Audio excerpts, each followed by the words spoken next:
Hello friends. आज हम ये देखेंगे कि किसी भी लोन अमाउंट की हम किस तरह से ईएमआई कैलकुलेशन कर सकते हैं एक्सेल में। और हम ये भी देखेंगे कि जो हमारी ईएमआई निकल के आ रही है उसमें से ये भी हम कैसे देखेंगे कि उसमें से प्रिंसिपल अमाउंट कितना है और इंटरेस्ट अमाउंट कितना है। तो मान लीजिए मेरे पास कुछ लोन अमाउंट है जो मैंने बैंक से लिया है। ये कोई भी लोन हो सकता है, आपका पर्सनल लोन, चाहे ऑटो लोन, चाहे हाउस लोन। तो मान लीजिए कोई भी लोन अमाउंट है, जैसे 1 लाख रुपए है जो मैंने बैंक से लिया है, और मेरे पास जो रेट ऑफ इंटरेस्ट है वो 8.5% है। और मान लीजिए मैंने ये 2 साल के लिए लिया है, जिसकी मेरी 24 इंस्टॉलमेंट बननी चाहिए, 24 ईएमआई। तो इस टेबल के अकॉर्डिंगली मैं देख सकता हूँ कि मेरी ईएमआई कुछ 4,500 रुपए की बन के आ रही है, और वो 24 ईएमआई के बाद जीरो हो जाती है।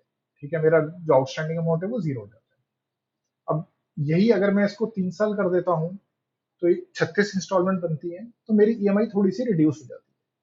तो किसी भी लोन अमाउंट का अगर हमारे पास हमें पहले आइडिया मिल जाता है कि हमारी ईएमआई कितनी होगी, उसी हिसाब से हम अपना लोन का टेन्योर और लोन अमाउंट प्लान कर सकते हैं। तो आज ये देखेंगे कि हम एक्सेल के अंदर किस तरह से ये डेटा खुद निकाल सकते हैं और कौन से एक्सेल के फंक्शन यूज कर सकते हैं। तो एक्सेल इस ईएमआई कैलकुलेशन के लिए एक फंक्शन देता है पीएमटी, जिसका फुल फॉर्म है पेमेंट। और उसका इंटरेस्ट और उसका प्रिंसिपल निकालने के लिए ये आईपीएमटी और पीपीएमटी करके फंक्शंस देता है। हम देखेंगे इनको कैसे यूज कर सकते हैं।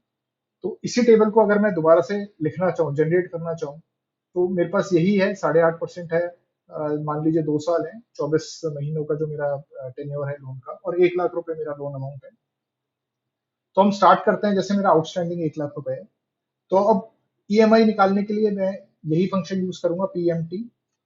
और इसके अंदर सबसे पहले वो लेता है रेट। अब इसके अंदर रेट जो है वो मुझे अपना 1 महीने का देना है, तो मैं 8.5% जो मेरा साल का है, इसको मैं डिवाइडेड बाय 12 करूंगा, क्योंकि फिर मेरे को 1 महीने का रेट मिलेगा। नेक्स्ट ये जो लेता है वो लेता है मेरी नंबर ऑफ ईएमआईज। तो मैं कितनी ईएमआईज चाह रहा हूँ, तो ये मेरी इधर 24 ईएमआईज है, तो जो मैं 24 इधर से इसको मैंने सेलेक्ट कर लिया। और तीसरा ये लेता है जो मेरी प्रिंसिपल वैल्यू है, पीवी। प्रिंसिपल मेरा 1 लाख रुपए का मेरा लोन अमाउंट था। तो अगर मैं बस इतना सा इसको देखता हूँ, तो ये मेरे पास 4, 5, 4, 6 करके मेरी ईएमआई कुछ बना देता है। तो इसको पॉजिटिव करने के लिए मैं यहाँ पे इसको इस फंक्शन के आगे नेगेटिव लगा देता हूँ, जिससे मेरा अमाउंट ये पॉजिटिव में नजर आ जाए। ठीक है, तो ये मेरा आप देख रहे हैं कि इससे ऑलमोस्ट मैच कर गया। ठीक है, अब इसका इंटरेस्ट निकालने के लिए सेम मैं आई पीएमटी करके फंक्शन यूज करूंगा। ठीक है, जिसके अंदर अगेन ये रेट लेता है मेरे पास, डिवाइड बाय 12, एक महीने का। अ, ये इसका सेकंड आर्गुमेंट होता है मेरे को किस महीने का मेरे को इंटरेस्ट निकालना है, क्योंकि इंटरेस्ट हर, आप देखिए, हर महीने में आपको इंटरेस्ट अलग लग रहा है। तो अभी मैं ये फर्स्ट मंथ का इंटरेस्ट लेना चाहता हूँ। तीसरा ये लेता है नंबर ऑफ पीरियड, मतलब नंबर ऑफ ईएमआई, ये मैंने यहाँ से सिलेक्ट कर ली। और चौथा अगेन ये वही लेता है जो मेरा प्रिंसिपल वैल्यू है, वो मैंने इधर सेलेक्ट कर दिया।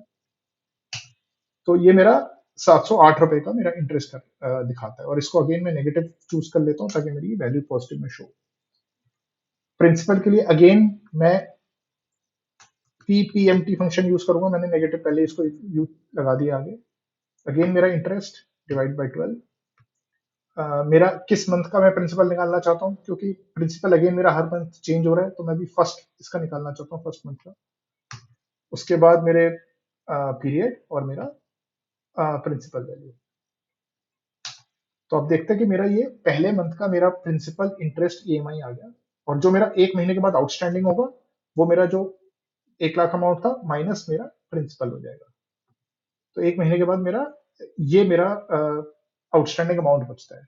मैं इसको फॉर्मेट करके इसको मैं इसके डेसिमल प्लेसेस में जीरो कर देता हूँ, ठीक है, क्लैरिटी के लिए। तो ये मुझे कुछ आउटस्टैंडिंग दिखाता है।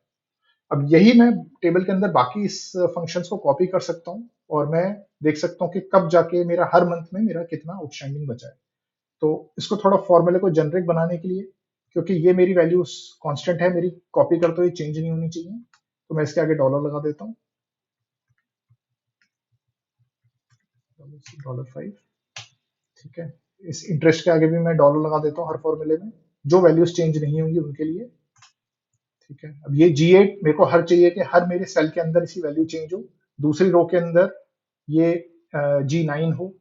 ठीक है, तो मैं इसको चेंज नहीं करूंगा, ये वैल्यूज मेरी चेंज होंगी, डॉलर और इधर भी डॉलर।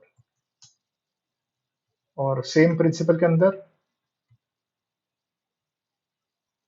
ये फॉर्मूलेस किस तरह से यूज करना है, कब डॉलर लगाना है, इसके लिए मैंने एक अलग वीडियो बनाया है जो आप देख सकते हैं मेरी प्लेलिस्ट में। ठीक है, अब ये मेरे फॉर्मूलेस थोड़े जनरिक हो गए हैं। अब मैं इसको कॉपी करके अगर मैं आगे पेस्ट कर सकता हूँ, तो आप देखेंगे कि मेरे पास हर महीने का, मेरे पास ये प्रिंसिपल कितना कट रहा है, मेरी ईएमआई तो हमेशा सेम ही रहेंगी, मेरा आउटस्टैंडिंग कितना बचा है, ये आप इसको कॉपी करते रहेंगे और आपको हर मंथ का वो एग्जैक्टली इंटरेस्ट और ईएमआई प्रिंसिपल कितना कट रहा है वो हर महीने का आपको बताता रहेगा, आउटस्टैंडिंग कितना है। तो ये फंक्शंस पीएमटी, आईपीएमटी, पीपीएमटी काफी यूजफुल हैं, आप इनको यूज कीजिए। और कोई फीडबैक है तो प्लीज इस वीडियो पे नीचे कमेंट्स में दे दीजिए। Thank you.